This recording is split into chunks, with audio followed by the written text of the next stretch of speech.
Silakan duduk saudaraku sekalian. Shalom. Shalom. Apa kabar kita hari ini? Baik, amin. Haleluya, saya terlalu percaya kabar baik, kabar indah, kabar sukacita. Sebab pastinya tangan Tuhan yang penuh rahmat, penuh kasih itu senantiasa terulur dan diulurkan bagi kita untuk menopang, menolong, dan memberkati kita. Kekasih Tuhan, saya mengajak Bapak Ibu untuk membuka Alkitab bersama-sama dengan saya dari kitab 1 Korintus pasal yang ke-6. 1 Korintus pasal yang ke-6 mulai ayat 19 sampai ayat yang ke-20. Pemberitaan firman Tuhan pagi ini mengambil tema tubuhmu adalah ruang maha kudus Allah. 1 Korintus pasal yang ke-6 ayat 19 sampai ayat yang ke-20, mari simak dan perhatikan, saya membacakannya untuk kita semua. Atau tidak tahukah kamu bahwa tubuhmu adalah bait Roh Kudus yang diam di dalam kamu, Roh Kudus yang kamu peroleh dari Allah, dan bahwa kamu bukan milik kamu sendiri, sebab kamu telah dibeli dan harganya telah lunas dibayar. Karena itu, muliakanlah Allah dengan tubuhmu. Saudaraku sekalian yang dikasihi Tuhan, sejujurnya kalau kita mau jujur, kalau setiap orang mau jujur, kalau setiap pembaca Alkitab mau jujur, kita harus mengakui bahwa sesungguhnya ada terlalu banyak orang dari para pembaca Alkitab yang tidak mampu menangkap isi, yang tidak mampu menangkap makna, terlebih yang tidak mampu menangkap kesakralan dari pernyataan Tuhan Yesus ini atau pernyataan Allah ini. Secara khusus kalimat yang berbunyi, tubuhmu adalah bait Roh Kudus yang diam di dalam kamu. Harus kita akui saudaraku sekalian yang dikasihi Tuhan, ada terlalu banyak orang yang tidak bisa memahami, yang tidak bisa menemukan isi yang sesungguhnya. Terlebih ada terlalu banyak orang yang sebenarnya tidak bisa menangkap kesakralan dari kalimat Tuhan yang berkata, tubuhmu itu adalah bait Roh Kudus. Barangkali hal itu disebabkan oleh karena seringnya pernyataan ini disebutkan. Atau karena seringnya pernyataan ini diperkatakan. Atau mungkin saudaraku sekalian yang dikasihi Tuhan, penyebabnya adalah karena banyak orang yang tidak mau merenungkannya dengan sungguh-sungguh. Saya ingin katakan saudaraku sekalian, bahwa pernyataan Tuhan sebagaimana yang kita temukan di dalam ayat bacaan kita pagi ini merupakan salah satu pernyataan Tuhan yang memiliki nilai dan standar yang sangat tinggi terkait dengan kesakralannya. Tentu bukan bermaksud mengatakan bahwa pernyataan yang lain kurang sakral. Tetapi kekasih-kekasih Tuhan, kalau kita mau jujur, sesungguhnya pernyataan Tuhan ini berbeda dengan pernyataan-pernyataan Tuhan yang lain. Berbeda dengan firman Tuhan yang lain terkait dengan kesakralan yang terkandung di dalamnya.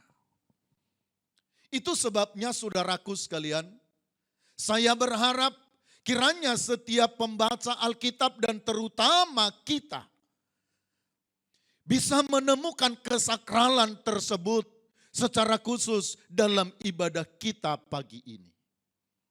Nah, untuk menunjukkan kesakralan ayat ini, saya ingin mengganti beberapa kata dalam kalimat yang kita baca.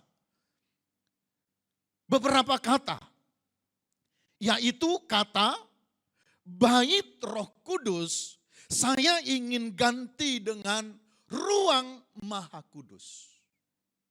Atau tidak tahukah kamu bahwa tubuhmu itu adalah bait Roh Kudus. Mari kita ganti supaya kita menemukan kesakralannya. Atau tidak tahukah kamu bahwa tubuhmu itu adalah ruang Maha Kudus Allah? Ruang Maha Kudus Allah. Atau tidak tahukah kamu bahwa tubuhmu itu adalah ruang Maha Kudus Allah, ruang Maha Suci Allah?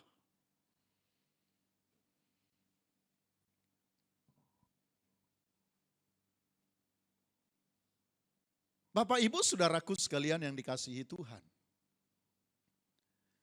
Kalau kita kembali kepada Perjanjian Lama, terutama kalau kita belajar pengajaran Perjanjian Lama terkait dengan tabernakel. Nanti kita akan melihat, ini bait Allah, lalu secara sederhana saudaraku sekalian, bait Allah itu terdiri dari beberapa bagian. Betul ya? Beberapa bagian. Pertama, halaman. Amin. Halaman. Lalu kemudian pelataran. Kemudian ruang kudus. Betul? Dan yang terakhir, ruang Maha Kudus. Tuhan hadir di mana? Kalau sesuai pengajaran tabernakel, Tuhan hadir di mana? Ruang Maha Kudus. Dia hadir di halaman. Siapa yang hadir di halaman? Manusia. Dia hadir di pelataran? Tidak. Dia hadir di ruang kudus? Ini berdasarkan ajaran tentu Tuhan itu hadir di segala tempat. Amin. Amin. Tapi kalau kita coba mengikuti, di ruang kudus, siapa yang hadir di sana? Di ruang kudus saja, yang hadir sudah orang-orang tertentu. Di ruang kudus saja, sudah merupakan ruangan bagi orang-orang yang khusus. Lalu kemudian saudaraku sekalian yang dikasihi Tuhan Yesus Kristus, ada satu ruang lagi yang disebut dengan ruang Maha Kudus, ruang Maha Suci. Siapa yang hadir di sana? Siapa yang boleh masuk ke sana? Saudaraku sekalian yang dikasihi Tuhan, menurut ajaran tabernakel, yang boleh masuk ke ruang Maha Kudus Tuhan, kalau manusia hanyalah imam besar yang sudah ditahirkan, yang sudah dikuduskan oleh Tuhan.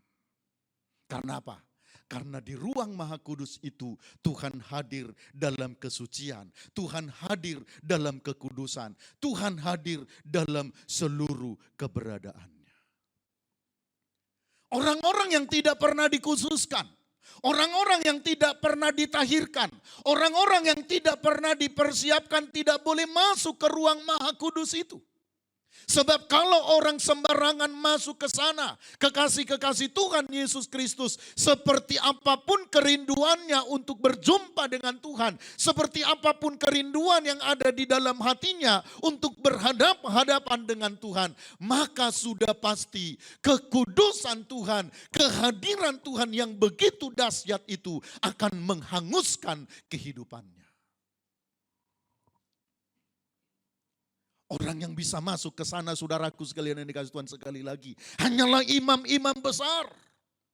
Imam-imam besar pun, saudaraku sekalian yang dikasih Tuhan, tidak sembarangan masuk ke sana. Di dalam Alkitab kita masih menemukan ada kadang-kadang sebuah tradisi yang dilakukan oleh imam-imam kepala, imam-imam besar di antara orang Yahudi. Yang dimana saudaraku sekalian yang dikasihi Tuhan, siapa yang bertugas untuk masuk ke ruang Maha Suci, Maha Kudus Tuhan, itu pun seringkali lewat undian. Mereka mengundi. Siapa yang boleh masuk ke sana? Siapa yang dapat undian itu? Saudaraku sekalian, itulah yang dianggap layak dan pantas untuk masuk ke ruang Maha Kudus, untuk masuk ke ruang Maha Suci, lalu berbicara dengan Tuhan, mewakili umat Tuhan pada waktu itu. Saudaraku sekalian yang dikasihi Tuhan Yesus Kristus, itu sebabnya di ruang Maha Kudus itu tidak ada yang kotor. Itu sebabnya di ruang Maha Kudus itu tidak ada yang najis. Itu sebabnya di dalam ruang Maha Kudus itu tidak ada ketidakbenaran. Di ruang Maha Kudus itu hanya ada kesucian Tuhan. Di ruang Maha Kudus itu hanya ada kekudusan Tuhan. Di ruang Maha Kudus itu hanya ada hadirat Tuhan yang melebihi segala-galanya. Paulus berkata kepada jemaat di Korintus, atau tidak tahukah kamu bahwa tubuhmu itu adalah ruang Maha Kudus, Roh Kudus yang sudah mengambil tempat di dalam dirimu. Sekali lagi saudaraku sekalian yang dikasihi Tuhan, saya ingin kita menangkap. Saya ingin kita menangkap kesakralan dari kalimat ini. Sehingga kekasih-kekasih Tuhan Yesus Kristus kita mengerti siapa kita dan seperti apa seharusnya kita di hadapan Tuhan. Tadi sudah saya sebutkan, di ruang Maha Kudus itu tidak ada sesuatu yang kotor. Di ruang Maha Kudus itu tidak boleh ada sesuatu yang najis. Di ruang Maha Kudus itu tidak boleh ada sesuatu ketidakbenaran. Semua yang masuk ke sana haruslah sempurna. Semua yang masuk ke sana, semua yang ada di sana, saudaraku sekalian yang dikasihi Tuhan, haruslah yang seturut dengan nilai standar dari kehadiran Allah sendiri. Tubuhmu itu kudus, katakan amin. Amin. Tubuh kita ini kudus. Hidup kita ini begitu sangat luar biasa. Sebelum kita lebih lanjut, Paulus mengatakan kalimat berikutnya. Supaya kamu menjadi ruang Maha Kudus Allah. Dikatakan saudaraku sekalian, ada pengorbanan yang sangat luar biasa. Ada pengorbanan yang sangat luar biasa. Apa? Kamu dibeli dan harganya telah lunas dibayar. Dengan apa dibeli? Dengan apa dibeli Bapak Ibu Saudaraku? Dengan darah yang sangat mahal. Dengan darah yang sangat mahal.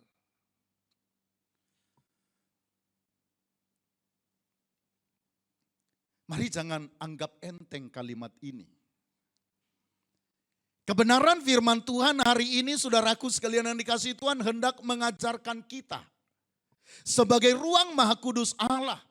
Apa yang harus kita persiapkan. Bagaimana seharusnya kita hidup.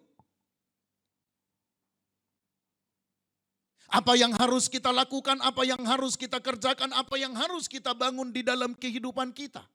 Seperti yang saya katakan tadi saudaraku sekalian, di ruang Maha Kudus itu tidak boleh ada sesuatu, ada unsur-unsur yang lain selain unsur dari kekudusan Allah semata.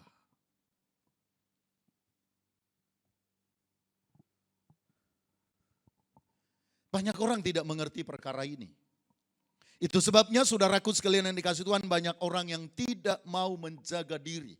Yang tidak mau menjaga hidupnya. Yang tidak mau menjaga keberadaannya. Sebagaimana harusnya ia menjaga sebagai bait Allah yang kudus.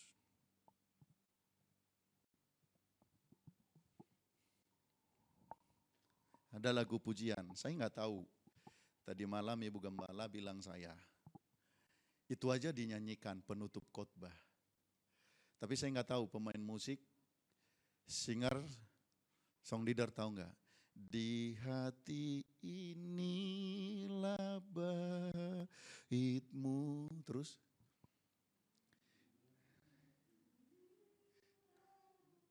Umamu. Terus? Ku kan berada, kau pun ada. Bisa lagunya? Bisa? Pemain musik bisa? Iya. Di hati inilah apa? Ruang maha kudusmu. Jadi tidak ada yang lain di sini. Amin. Amin. Ya. Di hati inilah baitmu. Di hidup inilah tempat kudusmu. Karena itu yang pertama saudaraku sekalian yang dikasihi Tuhan, tidak boleh ada unsur-unsur yang lain di dalam hati ini selain daripada kekudusan Tuhan. Saya mengerti, banyak orang berkata pasti di dalam hatinya. Yang mendengar khotbah ini berkata di dalam hatinya, iya Pak, sesuai dengan konteksnya. Kalau kita membaca konteksnya, memang Rasul Paulus berbicara di situ tentang percabulan. Sehingga banyak orang yang berkata di dalam hatinya, aku kan gak bercabul. Aku kan suami yang baik, aku kan istri yang baik, aku anak muda yang baik. Yang seperti itu tidak pernah saya sentuh. Betul. Tapi percabulan yang dimaksud oleh Rasul Paulus di situ sesungguhnya bukan hanya sekedar percabulan secara jasmani, tetapi juga yang terutama percabulan secara rohani. Karena itu menjadi problem, karena itu menjadi persoalan umat Tuhan. Dari sejak bangsa Israel dipanggil oleh Tuhan keluar dari tanah Mesir, masuk ke tanah Kanaan dan mereka mulai hidup di tanah Kanaan sebagai umat. Persoalan bangsa Israel adalah percabulan, adalah perzinahan secara rohani. Jadi jangan berkata kepada saya, Pak, saya sudah memenuhi standar ini. Karena Paulus berbicara di situ tentang percabulan. Bukan saja percabulan secara jasmani. Tetapi yang terutama saudaraku sekalian yang dikasihi Tuhan Yesus Kristus. Percabulan secara rohani harus kita hindarkan. Tidak ada lagi yang lebih menarik. Tidak ada lagi yang kita cintai. Tidak ada lagi yang kepadanya hati kita condongkan. Selain kepada Allah sendiri. Amin. Tidak ada yang patut kita kasihi.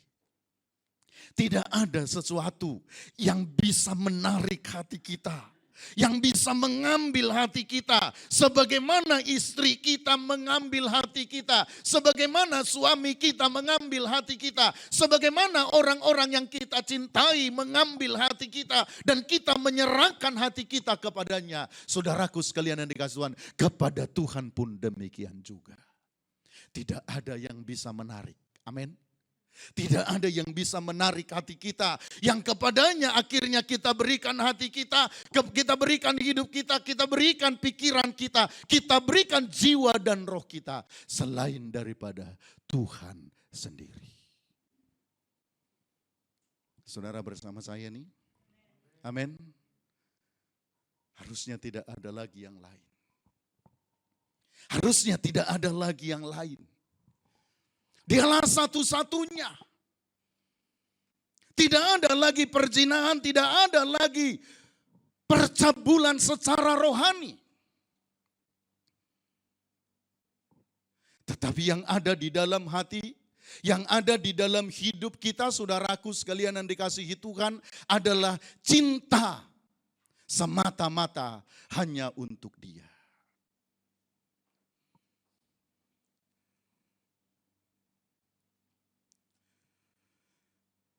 Yang najis dan kotor tidak ada dan tidak boleh masuk ke sana.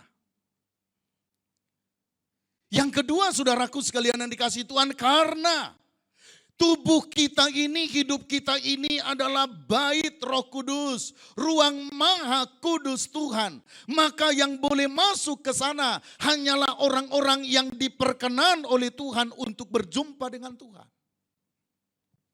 Yang boleh masuk ke sana hanyalah unsur-unsur yang di dalamnya setiap kita diperkenan untuk berjumpa dengan Tuhan. Amin. Baik hati, pikiran, perbuatan, perkataan, unsur-unsur yang memang membuat kita menjadi orang-orang yang layak berjumpa dengan Tuhan. Hanya itulah yang boleh mengisi tubuh ini sebagai ruang Maha Kudus Tuhan. Amin. Tadi tidak boleh ada yang lain yang menarik. Karena Tuhan satu-satunya harus penghuninya. Gak boleh ada percabulan secara rohani. Banyak orang bercabul secara rohani. Dan yang kepadanya orang-orang itu bercabul. Itulah yang akhirnya membuat dia tidak diperkenan oleh Tuhan untuk berjumpa dengan Tuhan. Saya sudah melihat dan menemukan itu. Banyak orang-orang Kristen yang baik. Amin. Amin. Banyak orang-orang Kristen yang baik seperti saudara.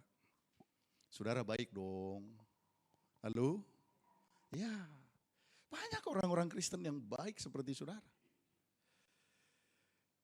Tadi pagi di mobil, karena mau khotbah ini, ya anak-anak ngantuk-ngantuk di mobil, saya berdua sama istri ngobrol sama Ibu Gembala. Ya banyak orang baik, kelakuannya baik, amin. Setia kawan, amin. Setia kawan. Tapi tidak ada minat untuk perkara-perkara rohani. Nggak ada minat untuk perkara-perkara rohani.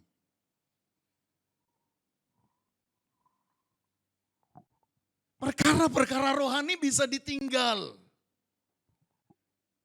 Bisa ditinggal. Bisa diabaikan, bisa menjadi nomor 2. Hanya karena perkara-perkara yang lain.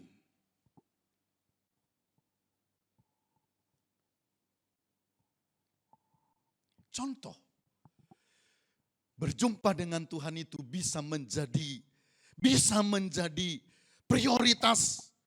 Kalau kita bikin skala prioritas, berjumpa dengan Tuhan bisa menjadi yang kesekian di dalam urutan skala prioritas di dalam hidupnya. Kalau masih yang lain ada, nggak apa-apa, nanti aja. Kalau masih ada yang lain, nggak begitu penting.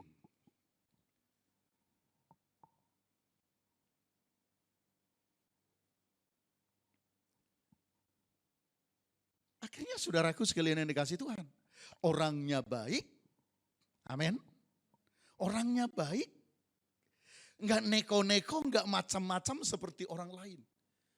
Tapi saudaraku sekalian yang dikasih Tuhan. Tidak pernah menjadi manusia rohani.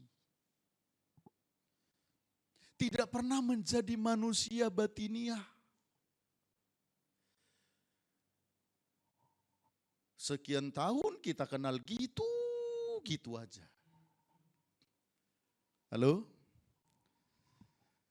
Saudara enggak begitu ya? Halo, amin? Saudara enggak ya? Enggak ngaku. Enggak ngaku atau enggak sadar?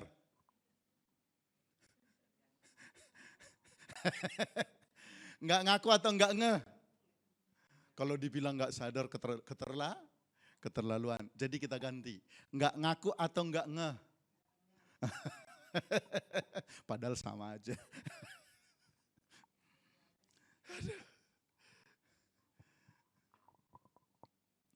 Saya dikirimin orang video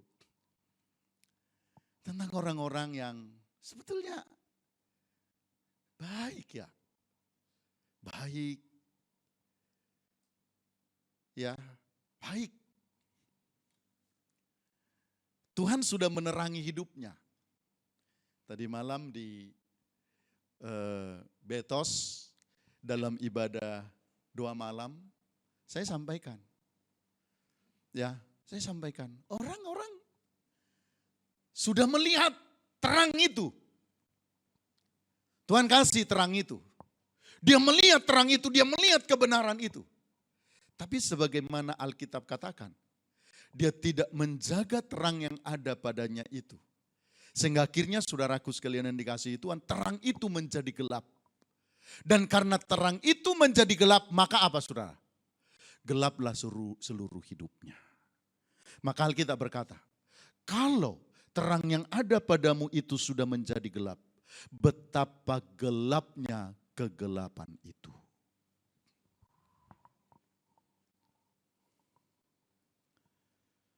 Karena itu mau tidak mau kita harus berjuang. Amin. Amin. Terus membuat diri kita ini menjadi orang-orang yang layak. Menjadi orang-orang yang pantas untuk masuk ke ruang Maha Kudus. Karena saudaraku sekalian, tidak ada urusannya kalau seseorang sudah masuk ke ruang Maha Kudus kecuali berinteraksi dengan Tuhan. Tidak ada lagi urusan yang lain di situ. Hanya berinteraksi dengan Tuhan, hanya berjumpa dengan Tuhan, hanya berurusan dengan Tuhan. Tidak ada lagi urusan yang lain. Saya bahkan kadang-kadang masih gagal, saudaraku. Saya bahkan masih gagal. Saya mencoba saudaraku konsisten. Saya kan pengajar, saya kan dosen. Salah satu mata kuliah yang saya ampuh untuk mahasiswa teologi S1 adalah liturgi. Mata kuliah liturgi Kristen. Saya nggak tahu liturgi Kristen itu di kurikulum kampus Merdeka hari ini masih ada apa enggak.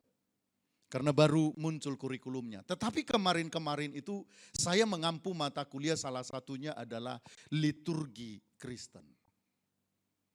Liturgi Kristen. Apa itu liturgi? Saudaraku, sederhananya orang berjumpa dengan Tuhan. Perlu ada persiapan. Perlu ada persiapan yang sangat serius. Saya mencoba konsisten. Kalau saya sudah duduk di sini, saudara perhatikan, kalau saya sudah duduk di sini, ibadah sudah dimulai. Siapapun yang datang, saya mencoba konsisten. Biasanya kalau duduk di sini hamba Tuhan, terus ada tamu datang, dia bisa keluar menyambut. Dia mundur menyambut, betul ya? Kalau saya mencoba konsisten, siapapun yang datang. Saya sudah tidak mau lagi kalau udah duduk di sini. Kenapa saudaraku? Kenapa? Karena liturgi itu mengajarkan ketika di dalam ibadah itu sudah dimulai. Shalom, mari kita siapkan hati kita. Kita mulai ibadah kita. Kalau di gereja Protestan, kalau sudah disampaikan votum itu proklamasi bahwa Tuhan sudah hadir di dalam ibadah. Kekasih-kekasih Tuhan, itulah sebabnya di gereja-gereja Protestan itu tidak ada lagi, jangankan ngobrol, batuk pun orang takut. Entah mereka sadar atau tidak, bahwa dengan votum itu Tuhan sudah hadir. Tetapi sebetulnya kekasih-kekasih Tuhan Yesus Kristus, ketika votum di gereja Protestan, demi nama Allah Bapa, Allah Anak, Roh Kudus, turunlah atas saudara sekalian berkat anugerah. Dan atas ibadah ini turunlah dan lain sebagainya, itu votum. Saudaraku sekalian yang kasih Tuhan, itu sudah tidak boleh. Memberi perhatian kepada yang lain, membuka mata kepada yang lain, apapun yang terjadi, itu sudah tidak boleh. Karena apa? Tuhan sudah hadir di tatanya. Saya tidak percaya. Kalau sudah saudara masuk, nih mau tanggal 17, masuk acara kenegaraan, pejabat-pejabat tuh masuk acara kenegaraan. Kalau sudah dikatakan, hadirin sekalian, inspektur upacara, inspektur ya, pemimpin upacara tertinggi, ya, Presiden Republik Indonesia akan memasuki tempat. Mari kita sambut dengan berdiri, gitu ya. Saudara, masih ada yang berani ngomong-ngomong? Kalau masih ada yang berani ngomong-ngomong, itu keterlaluan. Sudah kehilangan etika kenegaraan. Betul? Lah, saya mencoba konsisten, Tuhan sudah hadir. Apapun yang terjadi, sound systemnya, kekencangan apa segala macam, saya tahan diri. Saya percaya di belakang itu ada yang membereskan itu. Kadang-kadang meskipun gak enak di telinga saya, ada di belakang. Biar tugasnya membereskan itu. Gak boleh lihat ke belakang. Oh ada orang, ada tamu, ini baru pertama sekali hadir. Bodoh amat, itu gak boleh. Tuhan sudah hadir, hati, hidupku, segenap keberadaanku, ku arahkan kepada Dia. Karena aku sedang berurusan dengan Dia. Dan di dalam ruang Maha Kudus ini, tidak boleh ada urusan yang lain, kecuali urusanku mau berjumpa dengan Dia. Nah saya mau kita begitu, amin. Kita mulai ya, kita mulai. Dimulai dari hal-hal kecil begini saudaraku sekalian yang dikasihi Tuhan.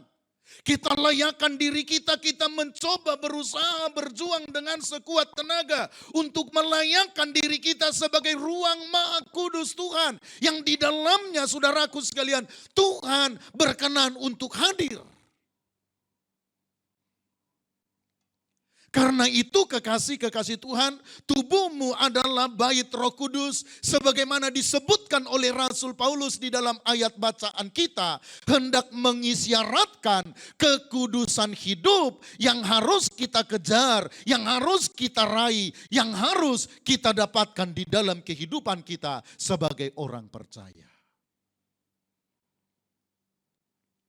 Atau tidak tahukah kamu? Tubuhmu itu adalah bait Roh Kudus. Itu hendak mengisyaratkan saudaraku sekalian sebuah posisi yang sangat terhormat, sebuah posisi dan keberadaan yang sangat agung. Karena itu setiap orang harus berjuang dan berusaha untuk mengejar kekudusan Tuhan dan kesucian hidup yang sesungguhnya itu di dalam hidupnya. Dia harus bekerja untuk meraihnya. Kita mulai dari ibadah seperti ini. Karena di dalam konsep liturgi itu, di dalam ibadah inilah sebetulnya orang mulai menghargai, belajar untuk menghargai kehadiran Tuhan di dalam hidupnya. Jadi itu sebabnya saudaraku sekalian yang dikasihi Tuhan, ini saya harus tegaskan, ibadah itu menjadi sangat penting. Katakan amin. Amin. Selagi bisa, kecuali enggak bisa. Selagi bisa, tetap beribadah. Tetap beribadah. Saudara percaya dengan saya. Kalau saudara kasih tahu, saya ada di kota ini. Contohnya enggak datang di sini. Saya ada di kota ini. Hari Minggu saya ada di kota ini. Kalau saya dikasih tahu, saya di WA-in di Japri. Percaya saya pasti akan beritahu, saya akan ingatkan. Di kota itu ada gereja begini, ada gereja begini, ini alamatnya beribadah. Kecuali enggak ngasih tahu saya. Sehingga saya enggak tahu saudara ada di mana. Tapi kalau saya diberitahu, biasanya saya langsung nyari. Di mana gereja yang terdekat. Saya akan balas. Di sini ada gereja. Di sini ada gereja Bethel Indonesia. Kalau gembalanya saya kenal, saya katakan gembalanya adalah sahabat saya. Gembalanya adalah teman saya. Datang ke sana. Sampai ke Kalimantan. Dulu ada jemaat kita, Pak Bahrun dan keluarga. Lagi di Kalimantan, Pak kami di Kalimantan. Di mana di Kalimantan? Di Banjarbaru. Saya langsung kasih tahu, Pak, di situ ada gereja, namanya Gereja Bethel Indonesia Sion. Pendetanya ini, Bapak datang ke sana. Kalau Bapak sudah ketemu di sana dan keluarga, salaman di sana, lalu kasih tahu, saya jemaatnya Pendeta Brikson. Pasti disambut dengan baik.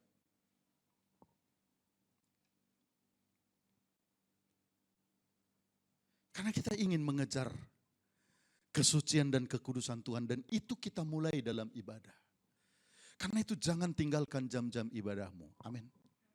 Apapun yang terjadi. ini bukan masalah sempat tidak sempat. Amin. Halo? Halo? Nah, itu kan kesakralan dari tubuhmu itu adalah ruang maha. Ini bukan masalah sempat atau tidak sempat. Ini bukan masalah ada waktu atau tidak ada waktu. Ini masalah kesadaran bahwa kita membutuhkan Tuhan. Ini masalah kesadaran bahwa ada satu standar hidup yang harus kita raih di dalam hidup kita. Yaitu kekudusan hidup sebagai orang percaya. Persoalannya ada di situ. Saya kalau bangun pagi lalu berlutut dan berdoa kami sekeluarga. Kalau anak-anak bisa, kami akan berdoa berempat sekeluarga, berlutut. Tapi kalau anak-anak gak bisa karena sudah mulai kuliah, sudah masuk sekolah, saudaraku sekalian, saya kadang-kadang dengan istri. Tapi kalau saya bangun berdoa berlutut di hadapan Tuhan, di hati saya bukan hanya berdoa buat Bapak Ibu Saudaraku sekalian, mendoakan jemaat, mendoakan pergumulan, mendoakan yang sakit, tidak. Tidak. Bagi saya itu terlalu kecil. Kalau itu yang saya urusi, saya datang setiap pagi. Setiap pagi sebelum jam 5 saya sudah bangun. Lalu berurusan dengan Tuhan. Berdoa kalau hanya urusannya, urusan jemaat yang sakit disembuhkan, yang lemah dikuatkan. Lalu diberkati dalam usaha pekerjaan. Bagi saya itu terlalu kecil.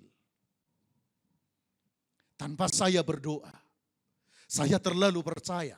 Saudara sebagai biji mata Tuhan, saudara pasti akan dipelihara. Kebutuhanmu pasti akan dicukupkan oleh Tuhan. Katakan amin.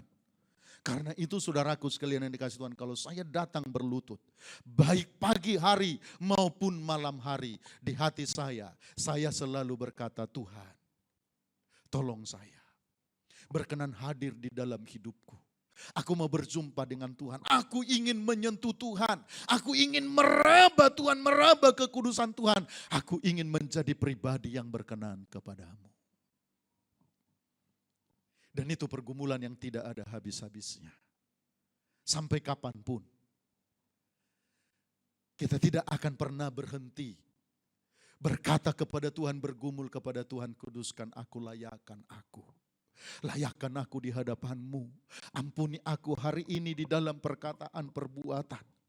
Saya termasuk orang yang bisa dikatakan orang yang tertib dalam segala hal. Saya berkendara, saya tertib. Kalau dikatakan kecepatan sekian, saya akan berusaha mengikuti itu. Di jalurmu setia, apapun yang terjadi saya akan berusaha mengikuti itu. Itu sebabnya saya sering kali akan marah kalau ada orang-orang yang tidak tertib di jalanan. Saya akan bereaksi, saya akan marah. Dan itu kadang-kadang saudaraku sekalian yang dikasih Tuhan membuat saya akhirnya kalau datang di hadapan Tuhan dan berkata, Tuhan aku salah lagi. Aku salah lagi. Hanya karena orang itu aku marah. Aku teriak, aku kesal, aku marah, aku salah lagi. Saudaraku sekalian yang dikasihi Tuhan, saya mau berkata, akhirnya dalam kecerobohan yang sangat kecil sekalipun, ketika kita sudah terbiasa mengejar kekudusan Tuhan supaya kita menjadi ruang maha kudus Tuhan. Akhirnya saudaraku, kesalahan, kekeliruan yang kecil saja akan menjadi persoalan serius yang harus kita tuntaskan di hadapan Tuhan. Karena itu mari, sadari kesakralan itu. Tubuhmu itu, keberadaanmu itu adalah ruang maha kudus Tuhan. Jangankan mempergunakannya untuk suka-suka kita, mengikuti daging kita. Saudaraku sekalian yang dikasihi Tuhan, untuk hal rohani saja, perkara-perkara rohani saja, kita harus selalu memperkarakan kehidupan kita. Amin. Kita bangkit berdiri. Haleluya.